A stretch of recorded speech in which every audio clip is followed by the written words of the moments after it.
Alright, today we're going to be doing spark plugs on a Yamaha Waverunner. This is the new 1.9 liter engine. This is for an FX Cruiser HO, but this would be the same for the VX HO, the GP HO, and any boat that has the 1.9 liter engine.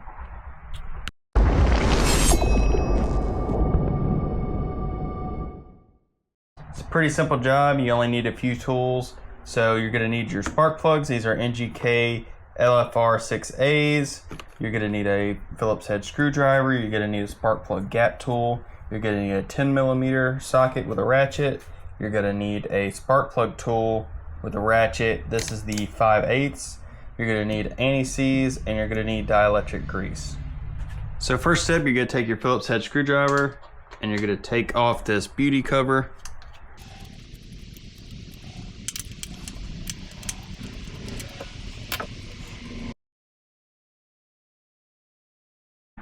Alright, next we're going to take our 10mm and we're going to take out all the screws for the coil packs. Alright, once you have all the bolts removed, you can go ahead and you can take off the wiring for the coil packs and just lay them to the side. Now some people like to take these off one by one and do each plug one by one. I like to just go ahead and take everything out at one time.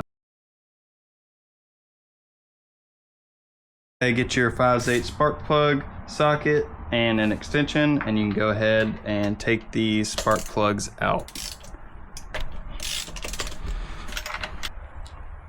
And then a little trick, if your spark plug tool doesn't grip onto the plug and able to pull it out, you can take one of the coil packs, push it down in there, and come out like that.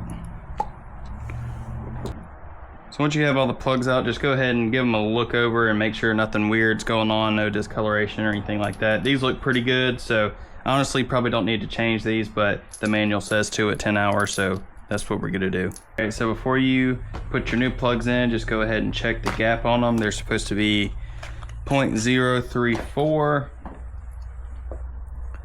And NGK is pretty good about them being gapped properly, so this one's good.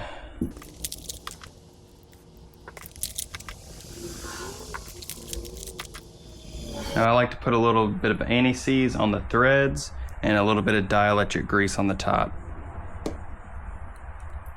You don't need much, just a little bit.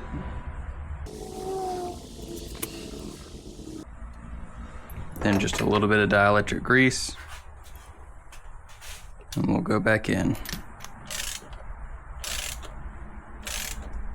Alright, you can just tighten it down just a little bit. It doesn't need to be super tight. And then we'll do that for all 4 of those.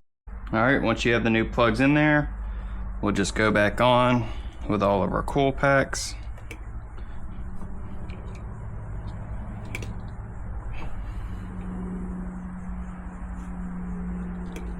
And we'll just go back with our bolts here. I'll get these started and then I'll tighten them up with the wrench. Alright, once you have all your bolts started, just go ahead and tighten them down. They don't need to be very tight, just a little snug.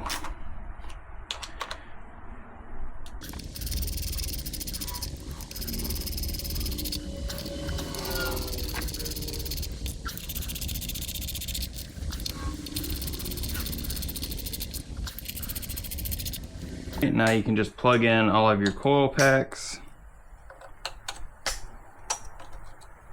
Alright, we're going to go back on with our plate here. Just make sure these little feet go into these rubber insulators. Alright, and then we can go ahead and screw down the 2 screws on the end there. Alright, so this is a pretty easy job. It only took us about 30 minutes. And if this helps you, please like, subscribe. If you want to see how to do an oil change, I also have the video on how to do that. I'll leave that link in the description below. So thanks for watching. Have a good one.